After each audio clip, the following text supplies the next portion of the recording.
This Family Life News podcast is made possible by the support of listeners like you. Next on the 5 o'clock report. Be prepared for some very difficult traveling conditions. You are a fake pastor! You are a fake pastor! Our Civil Rights Division will come down hard. Use the economic might of the U.S. to avoid a hot war. Now, let's go to the newsroom.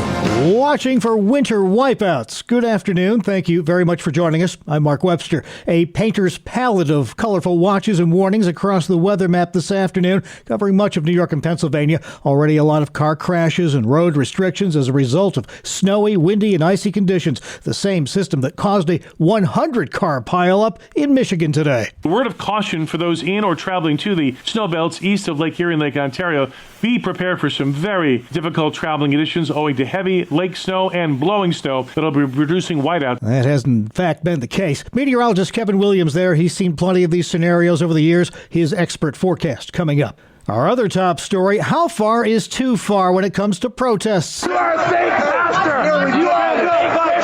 Did anti-ICE protesters break the law by disrupting services at City's Church in St. Paul this weekend, getting in the faces of the pastor and worshipers, sending some fleeing outside for cover, including children? That might have been a violation of the Federal FACE Act, meant to protect rights, including freedom of worship. DOJ Senior Advisor Alana Haba tells Fox News. Our Civil Rights Division will come down hard on anybody who tries to impede or intimidate somebody in a place of worship. After staying silent on the incident, Minnesota Governor Tim Walz issuing a statement this afternoon saying he's not in favor of protests that disrupt church services. Protesters have mostly owned the mic during these days of loud protests there, but this ICE officer fired back at protesters verbally this weekend. That vehicle right there is honking and impeding our investigations while we're trying to arrest a child sex offender. That's who you guys are protecting.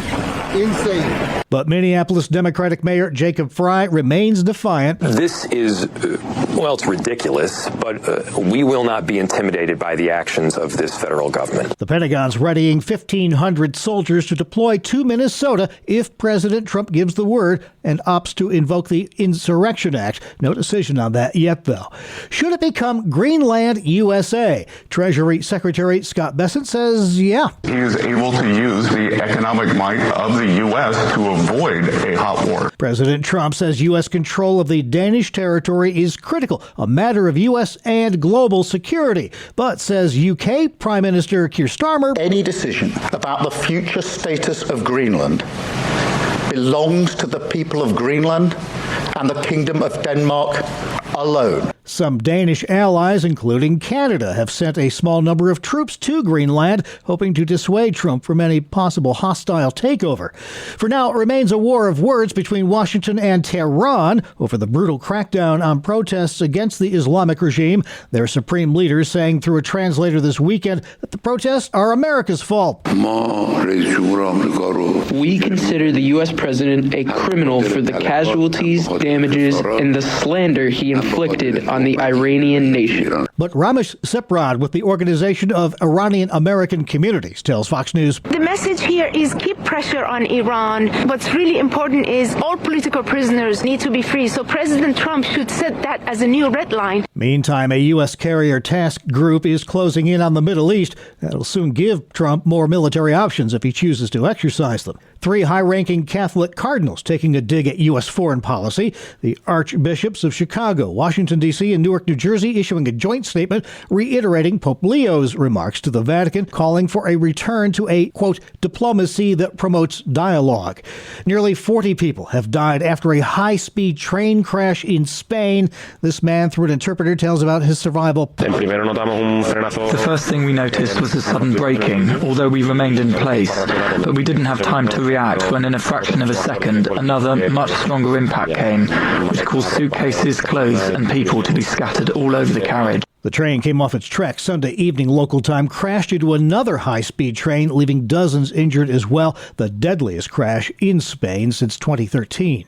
Now, don't have a real ID yet? You might get another option soon. TSA says it's going to roll out an optional process on February 1st. It'll seek biographic and or biometric information to confirm a traveler's identity. And it all comes down to this in college football. Tonight, the national championship game pitting undefeated Indiana against the University of Miami. Indiana's head coach, Curt Cignetti, plenty of respect for the Hurricanes. They really play the game with tenacity, intensity. Miami's head coach, Mario Cristobal, asked what the secret of their success is. Pre-snap and post-snap discipline. Kickoff at 7:30 tonight. Still to come here on the 5 o'clock report, we'll have a recap for you of some of our top area stories, as well as highlights from today's issues in education. I'm Kevin Williams, and good evening. Here is your Family Life regional weather forecast for tonight and tomorrow. Blustering cold, heavy lake snow east of Lake Erie and Lake Ontario. Amounts will exceed a foot. Outside those two narrow areas of heavy lake snow, there'll be scattered flurries and snow showers and partly cloudy skies. Watch for blowing and drifting snow. Low temperatures tonight, single digits. High temps tomorrow, teens, with wind chills mostly sub-zero. Not as cold Wednesday, but turning cloudy with some snow returning to high temperatures of 25 to 30.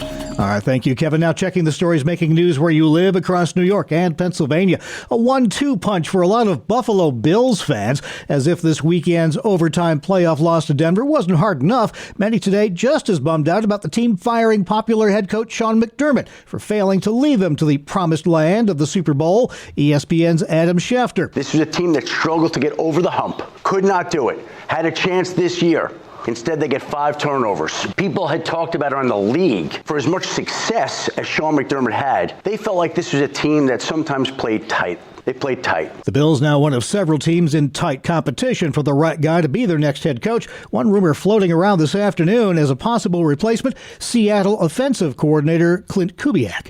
Increased points for traffic violations are coming to New York starting next month. Beginning in February, drivers will see increased points on their license for illegally passing a stopped school bus. The same true for motorists who speed through work zones. It serves as a deterrent to all of us. It's what incentivizes us not to break the law and do things we shouldn't be doing. Chemung County Sheriff Bill Schraub. Exercise good judgment when you're driving. Nothing's more important than staying focused on the road. Being distracted even for a few seconds can be the difference between life and death. So just be patient, use good judgment, and you won't have to worry about any of these changes because you won't notice anything different because you'll never get a ticket for it. Motorists who drive drunk or stoned will have their license suspended immediately. The rule change is expected to take place sometime after the President's Day holiday.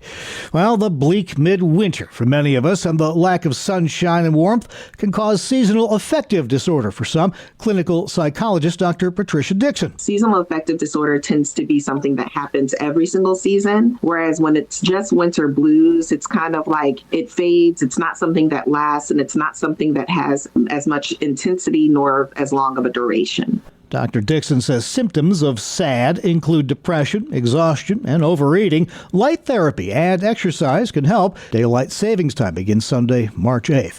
Well, now that the Pennsylvania Farm Show is in the books for another year, that giant butter sculpture heads to its final destination. The 1,000-pound dairy display was taken down yesterday. It'll be recycled at a farm in Mifflintown that takes in about 60,000 tons of food waste each year. The butter will be broken down in a methane digester to create renewable energy. This year's sculpture featured the signing of the Declaration of Independence to celebrate America's 250th birthday this year. Up next, while kids are off from school today, class in session for our Issues in Education team.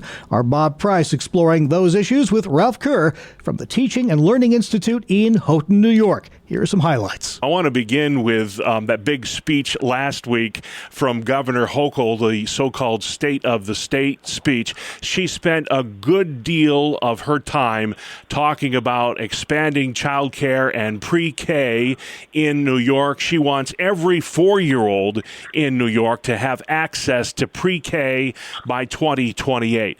Do you support this, and is that a realistic start date? I don't support it, and it is a realistic start date because they're going to have the money going to the school districts, and anytime money backs a program, schools are going to do it. The state really wants to take over child care for you. And I'm old-fashioned enough to say that I think parents should be responsible for child care. And I know that parents are under pressure, two-job families and all that stuff. And one could say, well, it's a good thing that the state wants to take my kids because that helps me be able to do what I want to do. I would just call on parents to think about that. It's a dilemma, I understand, because there's financial pressure on families. But at the same point, God gave us children for a purpose. And part of that purpose is for us to raise them in the image of God. And as much as I support public schools, I don't think we should rely on the public schools to raise our children. Well, let's move on to Pennsylvania, and this is a topic we talk about a lot. Do schools start too early? There's a bipartisan effort in Harrisburg to push the start time up to 8:30 in the morning for 6th through 12th graders. Districts that do this, Ralph, say that their graduation rates are higher. Would you support a later start time in Pennsylvania for secondary school? Well, the American Academy of Pediatrics, this falls in line with their recommendation. They do believe that teenagers need to have more sleep, and what they've shown is that there is some very positive results to this. 70% of the grades go up when this happens. On the other hand, there are some real downsides to it. One thing, there would be some busing issues. This would put pressure there. The other thing is that after school sports, one of your favorite topics, and activities would certainly be affected by this because they might be playing in the dark if it gets pushed off an hour or so. And other students would be concerned about not being able to go to after-school employment. And then finally, parents have an issue with some of them need to get to work at a certain time, and if they've got children still at home, that's an issue for them in terms of a later start time. So lots to consider there. We'll see how that goes, that bill there in Harrisburg. And then finally, Ralph, I thought this was interesting. Missing men on college campuses. I didn't realize it was this severe. Apparently, there are almost 2.5 million more women than men attending college right now. What is driving this trend towards fewer men attending college, Ralph? And is that necessarily a bad thing? Well, it's a bad thing for colleges, that's for sure. Yeah. But I think what's happening is that men realize that if they go into a skilled trade, they can make a lot more money than they can, in many cases, with just a bachelor's degree. For instance, an electrician or a plumber or software development, you can make a lot of money doing that, and obviously we need people in those fields, whereas women tend to go into the health professions and take psychology and that kind of thing. Yeah. If you look at it, I read recently that a store manager at Walmart can make over $400,000 without any college degree whatsoever. Wow. So if you're looking for money and not end up with a whole lot of debt, as many college students do, I think that's really why the men are looking at that career opportunities and saying, you know what, I can just go and make money instead of ending up with a big debt. Dr. Ralph Kerr with the Teaching and Learning Institute in Houghton, New York, along with our Bob Price on today's Issues in Education. To hear all of our Family Life original news features in their entirety, check us out on Apple Podcast, YouTube, Spotify, and of course at FamilyLife.org. This is the 5 o'clock report on Family Life. When it comes to money, most of us know how to set goals, but far fewer of us ever set a finish line. Hi, I'm Rob West with a Faith and Finance Minute. A finish line is the point where you say, this is enough. It's a way of recognizing that God has already provided what you need, and that more isn't always better.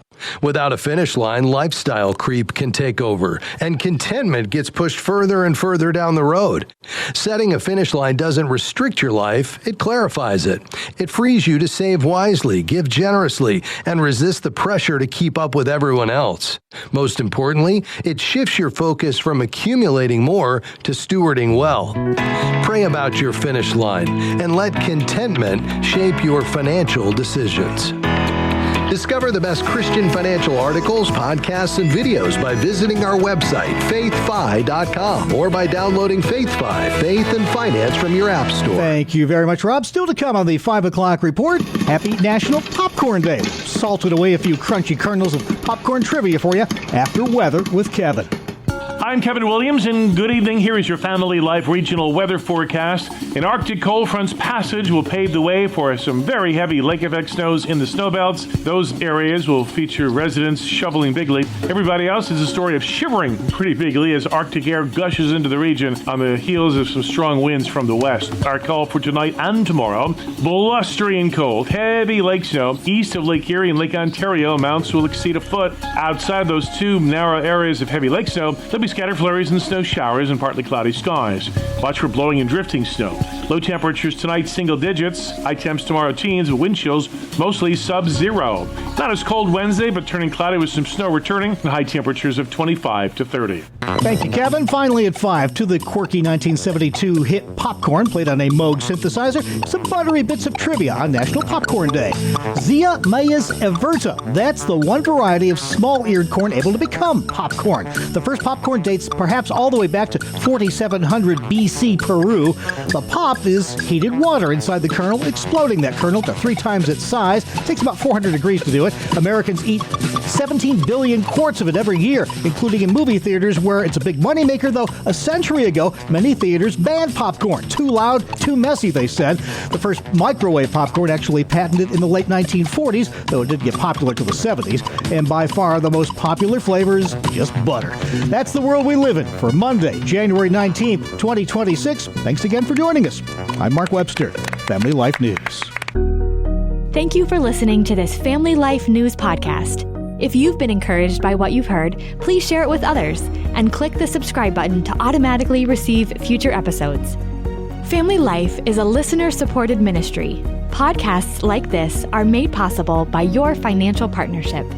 Find out more at familylife.org.